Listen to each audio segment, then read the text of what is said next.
Last week's Network Q Rally of Great Britain saw Mark Higgins storm to victory in the front-wheel drive Formula 2 class, driving his 2-litre Volkswagen Golf GTI.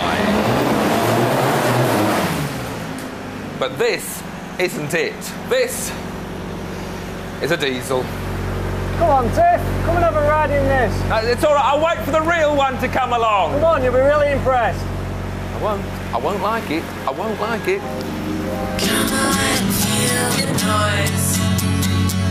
Girl, Neil Simpson has been campaigning a turbo diesel Golf GTI for the past 2 years, and he took me round the Sweet Lamb rally stage to show me what it could do. And not even the abysmal Welsh weather could dampen his enthusiasm. How much power's this diesel thing got then?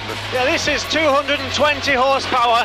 Yeah, but the petrol ones have got 280 horsepower. Yeah, but where this engine really scores is it's got a tremendous amount of torque. The petrol engine doesn't have the same amount of torque as this car, by any stretch of the imagination.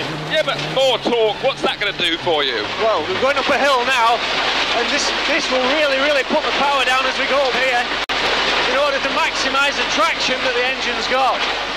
There's a big drop over there, by the way, Neil. Yeah, we're not going over there, don't worry. There's no revs, though. It's all a bit quiet. Yeah, no, this engine only revs to 4,400 RPM. The equivalent petrol engine will rev to 9,000. You can change up at 4,400 RPM and it will still pull. It's because of the tremendous torque.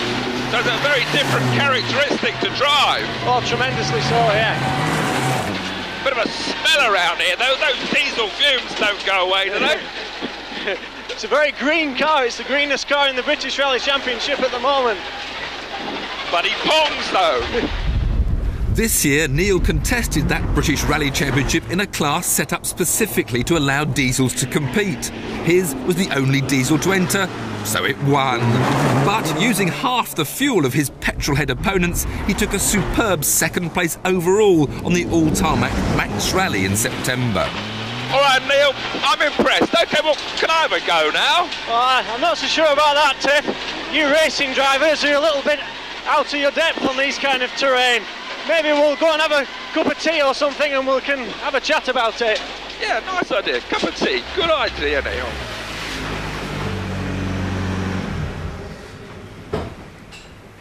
There's one born every minute.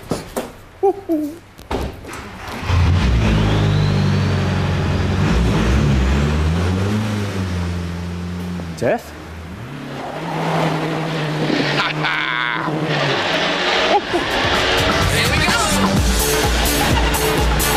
Now, what did Neil say? What was change up early?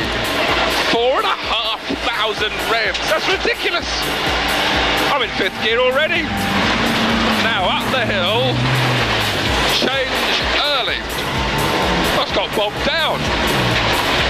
Now that's tricky, you see. I changed up just a bit too soon. The problem is, I'm terrified of over-revving it, but you get a bit of wheel spin, and then you change up, and it drops it too low in the revs. Oh God, there's that jump around it. He takes it in 5th gear, or I don't want to take it in about 4th gear, I think. Ooh, whoa.